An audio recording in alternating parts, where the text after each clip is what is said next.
So real quick, let's go over a review. We're going to start this chapter right now on page 1218, typical operating conditions.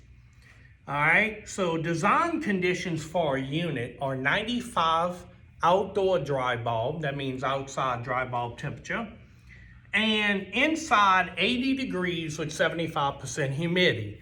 Now in this book, they're going to use 75 indoor temperature with 50% humidity, but that's the way these units are designed. So what does that mean? Well, let's look at this refrigeration cycle real quick. Here's our condenser,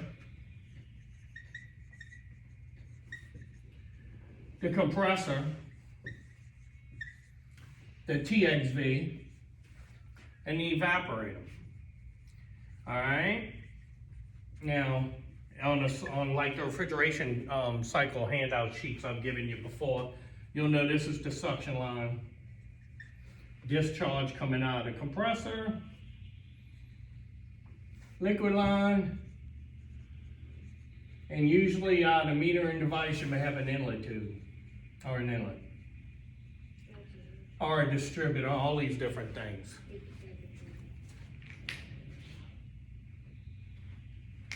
Now, here's my evaporator, here's my condenser, compressor. Now the system's cut between high and low side like this, okay? The compressor is usually considered low side because it's filled with low pressure gas. The metering device is split in half, okay? So what's happening here? We have heat coming in, okay? We'll draw a fan on here with a forced motor. And the air is going across the evaporator in your house. So we'll put that at 75 degrees, 50% relative humidity. Next, I'll do a lecture video quick on relative humidity and what that is. Now, over here, we got 95 outside, okay? And we don't care what the humidity is outside, because we're not trying to lower the humidity outside, only indoors. All right, so what happens here? The refrigerant comes in as a liquid gas mix. It's about 75 to 80% liquid and about 25 to 20% vapor, okay? Because some of it balled off. Remember, that's flash gas. We talked about that before, but this is just a review real quick. So that comes in. Now it starts to boil. The boiling process is the most important part of this because it's through the latent heat phase change that we get the most boiling. Okay, latent heat is the hidden heat of the heat we use. Remember, it's like if you have a boiling pot and you put heat underneath it and the water starts boiling. Remember, this water boils at what? 212. Here, the fire is 550. Well, why isn't the water 550? Well, once it hits 212, it starts going through a latent heat phase change. Latent heat is heat that's not measurable on this thermometer. This will not go over 212. So all that heat being added is used to boil it and make it phase change from a liquid to a gas. All right, that's called latent heat. This is latent heat of vaporization. Latent heat. Now the other heat is called sensible heat. Sensible heat simply means heat you can read with a thermometer. So 212 is your sensible heat, latent heat's being used here. Now what happens when the phase change is completely done and there's nothing but gas in it? Well, now there's no more latent heat of the phase change, right? That's over. Sensible heat takes over. And this pot can quickly grow in temperature. In fact, that's why you know when there's no water in your pot, you better get in there and take that sucker off the stove, okay? Or you're gonna burn up your noodles or whatever you got in there, your rices. Now, that is the difference between this. So It's through this latent heat phase change that we have the greatest amount of heat exchange. In fact, in air conditioning, it's looked at like this. It takes 970 BTUs of energy to boil 1 pound of water into a vapor. But to change that 1 pound of water 1 degree in temperature, 1 BTU. So it takes a lot of energy for the phase change, not for sensible heat. So this is the principle in here. Okay? We're going to take this and start boiling it. So we're going through latent heat of vaporization.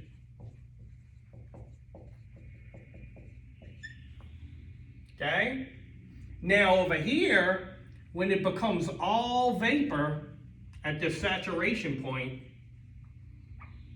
it becomes all vapor. Guess what takes over again? Not latent heat, but sensible heat. We can measure that. Once the last drop of liquid refrigerant boils into a gas, it becomes superheated. Every degree that we raise that gas, it becomes superheated. So let's say we came in at 40 degrees and it hit 43 degrees and it never changed in temperature because it's going through what? Latent heat of vaporization.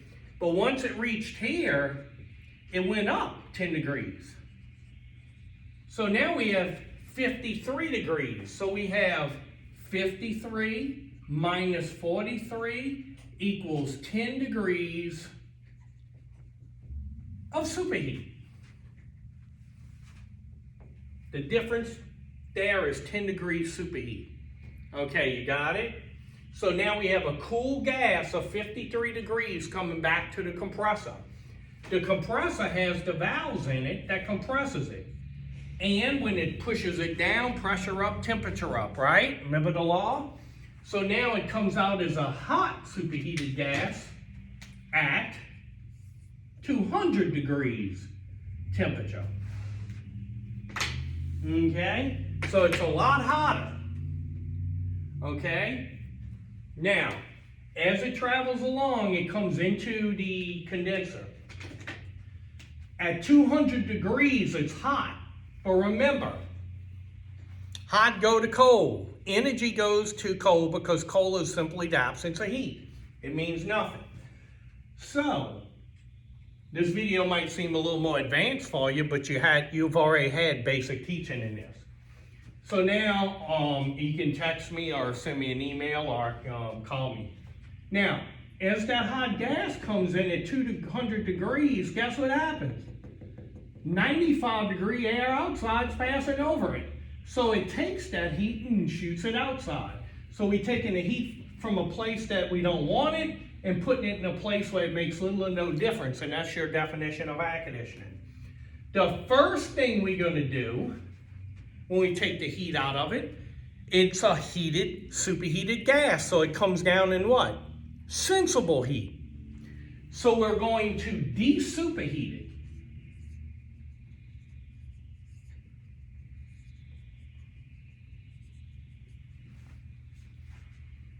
Now it's going to get to the point where it starts condensing. And we're going to have latent heat of condensation, which means it starts condensing. Now it's condensing back into a liquid, okay? Now that's the point. It's going through a phase change. It's giving up its most heat. Once it becomes all condensed to liquid again, the last part of the vapor becomes liquid, and it's 100% liquid. That's at the bottom of the coil, and that goes into what? The liquid line. Okay?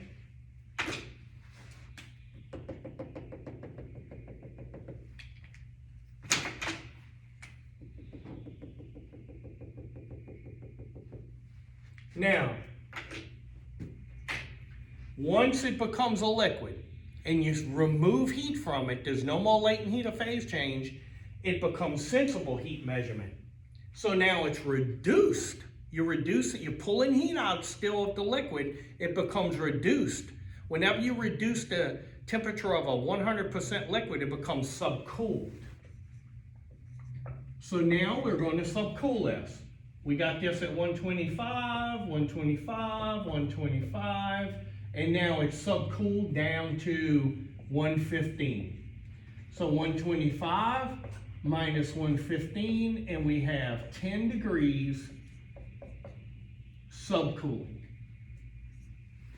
Okay? 10 degrees subcooling. Now we have a subcooled liquid that's warm, liquid line, coming back to the metering device. The metering device lowers the pressure, so it comes back cold, and we start the whole process over again. So there is your refrigeration cycle. So your book says we want 95 degrees outside, 80 to 75 degrees inside with 50% humidity, relative humidity at that temperature. That's what people like. They're like 50% humidity. So your book says on 1218 that that's the way HRI does it. Now, in the old days, they had ARI, air conditioning, but in 2008, it became AHRI Institute, which gas joined in. Okay, gas. So it's heating, it's air conditioning, heating, refrigeration institute with gas entered. So that's why you see some old units with ARI and now the new ones with since 2000 AHRI. So that's the relationship right there. Remember, the evaporator absorbs the heat, the condenser rejects the heat, it says on 1229. Now your typical operating conditions are your compressors right here. Okay, so it's boiling at 40 degrees with 75 degrees going over it. At 40 degrees on R22, that gives you a normal suction pressure of 68.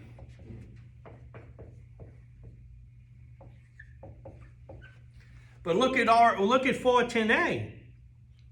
At 40 degrees, it's 118.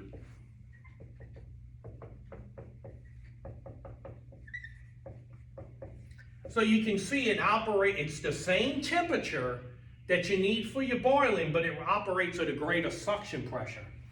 Okay? It operates at a greater suction pressure. So that's how we do that right there. Now, we're going to get into that a little bit later, more in depth. I don't want to make each video too long because you'll lose interest. Now, check this out. That is a perfect condition of an AC system. In fact, it says if you get a 3-ton system at 36,000 BTUs, and those are the conditions you have, you'll get 3 tons at 3,000 BTUs of coolant at those conditions. Now, are those conditions right? Or are they normal? Well, the temperature's changing from hour to hour and day to day, all day long. So you're never going to get those exact capacity out of your system because the temperature's always changing. So we'll talk about, this is typical operating condition right here. That's what your book's calling it. So look what it says. Well, I want to know what's the exact thing I'm always supposed to have. You don't. You're an HVAC techie tech doing technical things in the technical world. So the way you got to look at this, by the way, the code word right now is alphabet. The way you have to look at this is like this. Here is everything that's normal. Look what your book says. There's actually many different pressures as there are different inside and outside temperatures and humidity variations. So as many times as these temperatures can change in humidity conditions, guess what? That's going to change. So you have to understand the ranges of air conditioning. Now your next phrase says the technician rarely has a chance to work when the conditions are exactly perfect. Okay? After all, what happens? Why do people call you? There's a rise in space temperature and it's getting hot. That's why they call you. Okay?